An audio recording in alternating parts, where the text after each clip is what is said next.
national honorable maa ngi leen di nuyu dama ne ku war a wax da ngay wax Mor Sow Garmi Noble dama wax dëgg la Mor Sow ku bëgg Cheikh Abdou Mbacké Ndao Mor Sow ku bëgg dëkk bi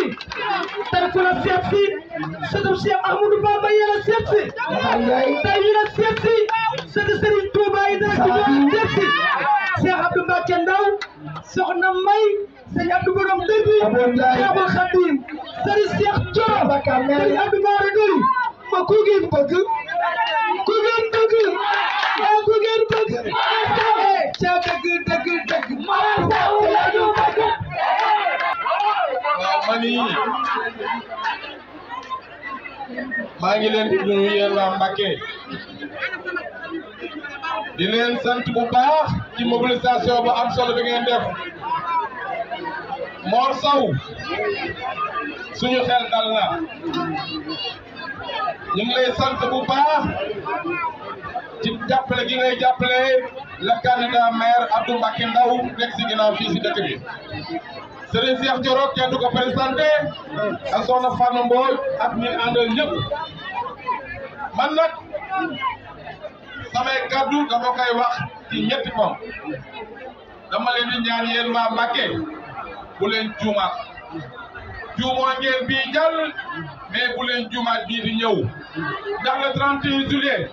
ci lu ñu war a dagg bu mu njaam yi Macky Sall takkal maanaam waa kër gi ndax xam naa ne le 31 juillet bis bu ñu amee majorité assemblée nationale su boobaa seeni jafe-jafe seeni bëgg-bëgg seeni lépp loo xamante ne war na jëm si yéen daan ko saafara incha allah liste bi nag am na léegi ku ma wax mu ne ma dan koy wax naan ko ma Cheikh Abdou Badou laay woteel mais ku ma bëgg a woteel bii ngay wote bii maa nekk fii Abdoulaye Wade ko jiite ku bëgg a woteel Ousmane Sonko bii ngay wote bii ku bëgg a wote Abdou Mbacké Ndao bii ngay wote ku bëgg a wote Cheikh Thioro ak Fane Mbodj ak ñoom Bassi ñoom ñëpp bii la bii bu leen ko jaawale ak ñoom Mor mi taxaw yéen nag li ngeen manqué si dëkk bi bari na ndax Assemblée nationale bi doon naa fa lool ndax bu ma gëstoo du ma gis kenn ndax ña may gis ñëpp dañuy jàppale Macky Sall ñenn lu man la woon mais bu ma àndee gor yi def assemblée seen i bara jeex kon yéen waa Mbacké na ngeen mobilisé wu le 31 juillet fu mu àgg à 16h ñu ñëw fii feetu ko wër dëkk bi jox président Abdoulaye Wade Ousmane Sonko ndam li am na ñoo xam ni waa APR amatuñu lu ñuy campagne ñoom ñu ngi woote takki rajo naan nañ wote Yewwi mais bu leen xam ni Yewwi boobu mooy bii liste Yewwi bu ne foofu bëgg kenn wote bii lañ war a wote comme APR amatul yaakaar loolu moo leen dese woon pour que au lieu que ñu campagne seen bopp dañuy campagne xalu askan wi na ngeen lànk Ousmane Sonko Abdoulaye Wade mii moo jiitu liste bi liste tey bu fi njëkk dañ xam ne benn liste moo fi am ñaar liste amatul kon moo wax na ngeen gën a tekku na ngeen gën a taxaw jéem a def sécurisation watti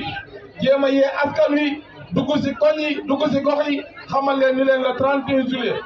bu si àggee ban gagné assemblée nationale daan jox Mbacké ay ministre ak ay directeur ndax Macky Sall daf leen koo xañ pour ndaw ñu mën a liggéey jigéen ñu mën a am formation bu baax ñu mën leen a financé